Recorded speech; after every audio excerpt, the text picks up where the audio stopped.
नवी मुंबईत भाजप नगरसेवक नवनाथ बन यांनी मनसे अध्यक्ष राज ठाकरे यांच्यावर केलेल्या टीकेनंतर मनसेकडून जोरदार पलटवार करण्यात आलाय। नवनाथ बन यांनी राज ठाकरे हे मुलगा अमित ठाकरे यांचं राजकीय करिअर सेट करण्यासाठी तरुणांची गरज असल्यानं त्यांच्यासोबत आंदोलन करत असल्याची टीका केली होती। यावर मनसे प्रवक्ते आणि पनवेल महानगर अध्यक्ष योगेश चिले यांनी नवनाथ बन यांच्यावर जहरी टीका केली। फडणवीसांचे बूट चाटून नवनाथ बन यांची जीभ खराब झाली आहे, ती अधिक खराब होऊन गळून पडेल असा घणाघात योगेश चिले यांनी केलाय। काल माननीय फडणवीस साहेब एका कार्यक्रमामध्ये पायावर पाय ठेवून बसले होते। त्यावेळी त्यांचे शूज सगळ्यांना दिसले। शूजचे तळवे अत्यंत घासलेले होते। बाजूलाच नवनाथ बन उभे होते। नवनाथ बन काहीतरी बोलण्यासाठी तोंड उघडलं त्यांनी आणि त्यांची जीभ सगळ्यांच्या नजरेस आली। त्यांची जीभ सुद्धा घासलेली होती।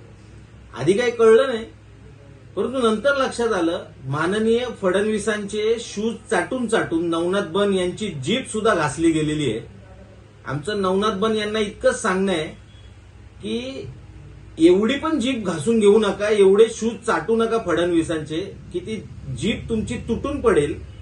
माननीय राजसाहेब ठाकरे यांच्यावरती बोलताना किंवा अमित साहेब ठाकरे यांच्यावरती बोलताना थोडं सांभाळून बोला, नाहीतर जी जीभ तोंडामध्ये आहे ती जीभ घासून घासून तुमच्या हातामध्ये कधी येईल तुम्हाला डोंबिवली शास्त्रीनगर रुग्णालयातील डॉक्टर, नर्स आणि कर्मचाऱ्यांना मारहाण प्रकरणातील आरोपी नगरसेवक रमेश म्हात्रे यांची अखेर आधारवाडी कारागृहातून सुटका झाली। हायकोर्टाच्या अटींची पूर्तता केल्यानंतर त्यांची सुटका करण्यात आली। मात्र चार्जशीट दाखल होईपर्यंत महाराष्ट्रात प्रवेश करण्यास बंदी असल्यानं रमेश म्हात्रे थेट गोव्याला रवाना झालेत। मी ॲडव्होकेट मुजाहिद खालिद काझी। जर आपण बघितलं तर मेहरबान JMFC कोर्टने रमेश म्हात्रे यांना बेल ग्रांट करण्यात आली होती, पण नंतर ड्यू टू सर्टन सर्कमस्टान्सेस आणि डॉक्टरांचा आक्रोश बघून इंडिया लेवलला मेहरबान हायकोर्टाने सुमोटो घेतला। संज्ञान घेतल्यानंतर त्यांचं जामीन रद्द करण्यात आलं आणि त्यांना सरेंडर व्हायला सांगितलं। तर त्या आदेशाचं पालन करून ते सरेंडर झाले। सरेंडर झाल्यानंतर जवळपास 20 दिवस नंतर त्यांना जामीन देण्यात आला आहे आणि ते जामीन कंडिशन टाकली आहे बरेचसे, पासपोर्ट जमा करा आणि महाराष्ट्राच्या बाहेर राहायचं आहे जोपर्यंत चार्जशीट फाईल होत नाही आणि विटनेसेसशी आणि सपोर्टरशी संवाद नाही साधायचा आहे, असे बरेचसे कंडिशन्स आणि रेस्ट्रिक्शन्स टाकण्यात आले आहे। तर ते सगळे कंडिशन्स बघून आम्ही पासपोर्ट जमा केलं, आम्ही जे काही डिटेल्स होते ते सबमिट केलं आणि आज आम्हाला रिलीज लेटर देण्यात आलं। तर ते लेटर आम्ही आधारवाडी कारागृहाच्या पेटीमध्ये टाकून आज रमेश म्हात्रे हे गोव्यासाठी रवाना झाले। तिकडं अंजुना पोलीस स्टेशनला जाऊन त्यांना ट्यूसडे, फ्रायडे, थर्सडे आणि सॅटर्डे, ट्यूसडे, थर्सडे आणि सॅटर्डे हे 3 दिवस त्यांना तिकडे जाऊन हजेरी द्यायची आहे। मग जेव्हा चार्जशीट फाईल होईल, 10 दिवसात चार्जशीट फाईल होण्याची शक्यता आहे। तर जेव्हा चार्जशीट फाईल होईल तेव्हा ते महाराष्ट्रामध्ये येऊ शकतात आणि इकडे आल्यावर प्रत्येक बुधवारी जोपर्यंत ट्रायल फिनिश होत नाही प्रत्येक बुधवारी DCP ऑफिसमध्ये जाऊन त्यांना हजेरी लावायची आहे आणि हे मॅटर जे आहे फास्ट ट्रॅक कोर्टमध्ये चालणार आहे।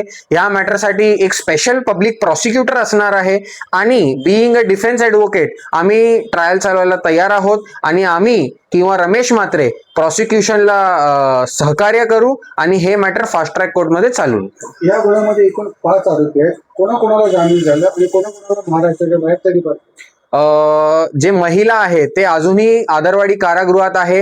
हे बेल फक्त चौघांसाठी झालं आहे आणि जे काही कंडिशन्स मी सांगितली मेहरबान हायकोर्टाची ते चौघांना ऍप्लिकेबल आहे आणि रमेश म्हात्रेसह बाकीचे जे 3 आरोपी आहे त्यांना बेल ग्रांट करण्यात आलंय। तुमची तारीख काय दिली? आता हे जे पूर्ण प्रकरण आहे मेहरबान हायकोर्टात 11 सप्टेंबरला ठेवण्यात आलेलं आहे। ते समरी किंवा जे काही रिपोर्ट असतील कंडिशन्स फुलफिल केलेले आणि बाकी अपॉइंटमेंटचे ते सगळं 11 सप्टेंबरला तिकडं सबमिट होईल। फास्ट ट्रॅक वरती केस चालणार आहे, म्हणजे किती दिवसात किंवा किती महिन्यात त्याचा निकाल लागेल? आता आम्ही तर प्रॉसिक्युशनला मदत करायला तयार आहोत। तर ते निकाल जेव्हा लागेल तेवढा लागेल, तर जेवढे काय दिवस लागतील, महिने, 2 महिने, 6 महिने, वर्षभर जे काय असेल तर ते आपल्याला नंतर कळेल। न्यायालयाने जर यांना दोषी ठरवलं तर पुढची प्रोसिजर काय असेल? त्यांना किती शिक्षा लागू शकते? कॅश पण भरावं लागेल का? दोन्ही लागतील का एकच काय लागेल? ते तर काय नंतरची गोष्ट आहे. निकाल जे लागेल तर लागेल, कन्व्हिक्शन किंवा ॲक्विटल. पहिली तर आपण केस चालवून घ्यायची आहे. तर ते जे विषय हे जे प्रश्न आहे त्यावेळेला आपण उत्तर दिलं तर बरं होईल.